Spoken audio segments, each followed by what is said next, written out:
When I was first starting out, I had two resumes. I had my customer service, retail, general 9-to-5 job resume, and then I had my graphic design and video production resume.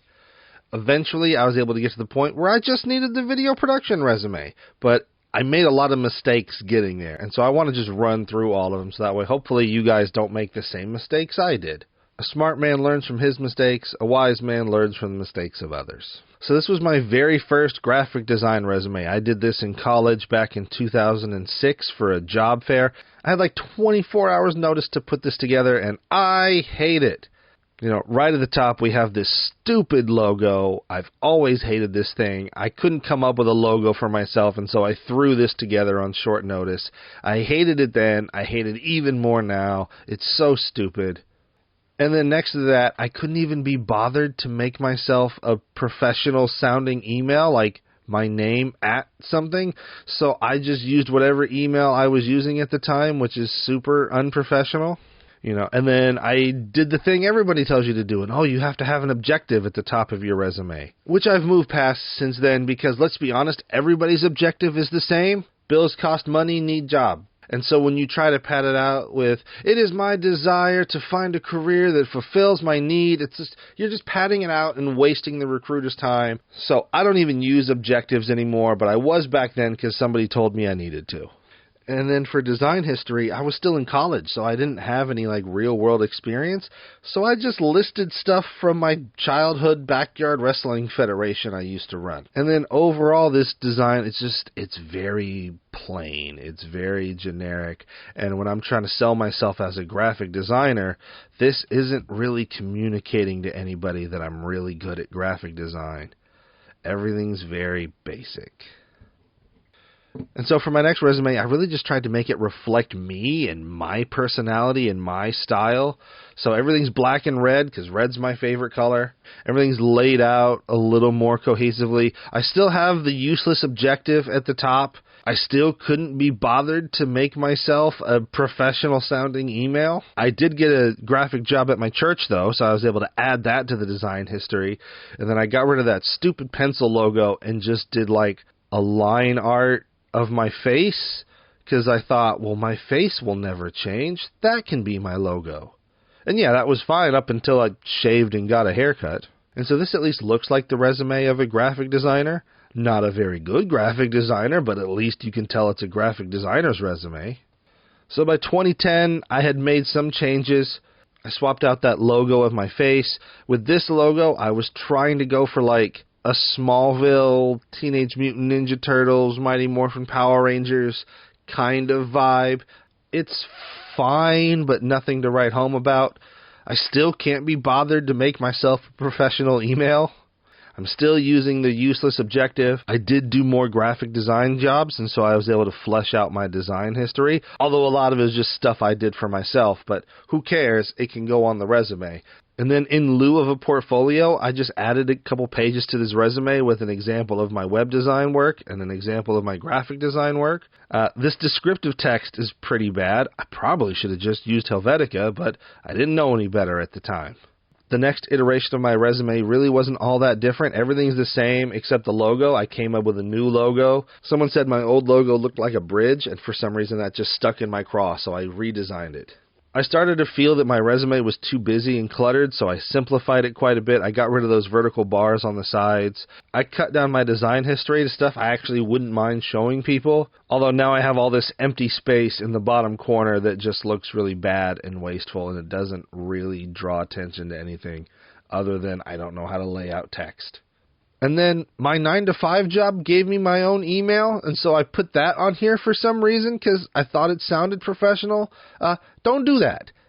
Don't put a work email on your resume. That's just asking for trouble. My next revision just made everything more refined. I designed another new logo, which this time I actually think works pretty well. Still couldn't be bothered to make myself a professional email, but at least I have everything laid out in a deliberate, organized, and straightforward way. This actually looks like someone who knows what they're doing put this together. And then I included a second page of a tear sheet so that way people could see samples of the type of work I was doing. And this was easily the most radical redesign of my resume I had done. I really wanted something that was striking and would stand out, and if you were going through a stack of resumes, this one would jump out at you. And it does, but there's a few problems with it. The biggest of which is, since I have everything at an angle like that, this whole resume shows up as a raster, which means you can't select or copy and paste any of the text in the resume because of it being at that angle. Why is that a problem? Most recruiters aren't looking at every single resume that comes their way, because usually they're getting 100, 200, 300 resumes sent to them. And so they'll have software to narrow down their submissions by keywords, and then that way they can consolidate it down to something more manageable. And so with this text being at an angle, none of this text is going to get picked up by any of those filters. So I'm essentially taking myself out of the running. No one is ever going to look at this resume. But at least I finally made myself a professional-sounding email address. I even included a website. So after realizing the folly of my last resume, I straightened everything out.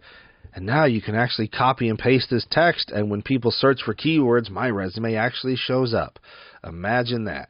Instead of a list of skills, I just put the icons of the software I was proficient with along the top, which I think looks cool, but the problem is, as soon as Photoshop and Illustrator and Final Cut update their logos, now my resume's out of date.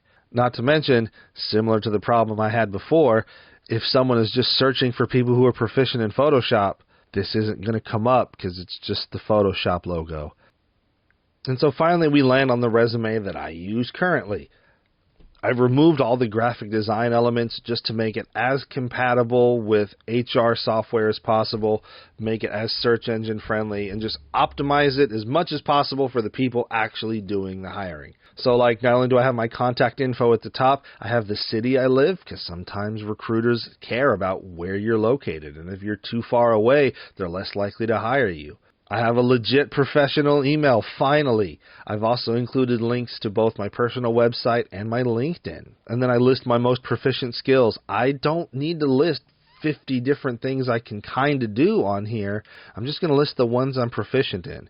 Do I know HTML? Yes. Do I like doing HTML?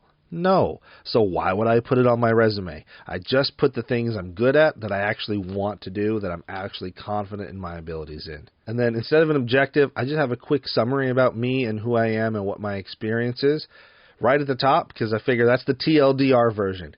One-man band content creator, 10 plus years producing content for streaming and public access TV. Boom. That's my experience in a nutshell. And then I just have everything laid out from most impressive to least impressive. So I have my certifications at the top. I'm certified in video editing and post-production. I'm certified in cinematography and visual storytelling. So I list those on there. I list some of the bigger clients I've worked with while freelancing, like All Japan Pro Wrestling. That's a pretty big deal. I also include summaries of here's exactly what I did for them, rather than just bullet points of edited a video, shot a video, backed up footage. I write out detailed descriptions of here's everything I did for them. I shot this documentary about this subject. It aired on this television program. It's currently available on this streaming service.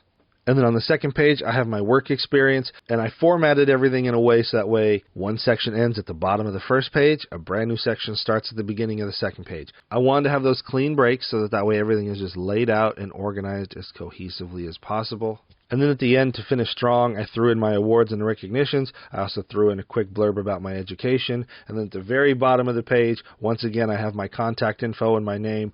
Just in case, for whatever reason, these two pages get separated, they still know who this belongs to. It's important to realize that in this digital age, you need to present yourself in a way that's optimized for the medium you're trying to work in. For me doing video production, a resume is really a formality. My body of work is going to be what makes or breaks any opportunities that come my way. So in addition to the resume, it's important to have a website that showcases my body of work in a way that shows clients and employers what I can do for them. Because I'm at the point in my career now where, honestly, I very rarely actually use my resume. Usually, people are looking at my website, they're looking at my LinkedIn, they're getting referrals from other clients I've worked for. And so that body of work has become far more important than how my resume is laid out. In a lot of cases, experience is more valuable than education. If it comes down to someone with 10 years of experience versus someone with 10 years of schooling, a lot of times people are going to go for the one with the experience. So it's important to constantly be improving your skills, constantly be growing your body of work, constantly improving your output of everything you do. So you can eventually get to the point where you won't need a resume because your body of work will speak for itself.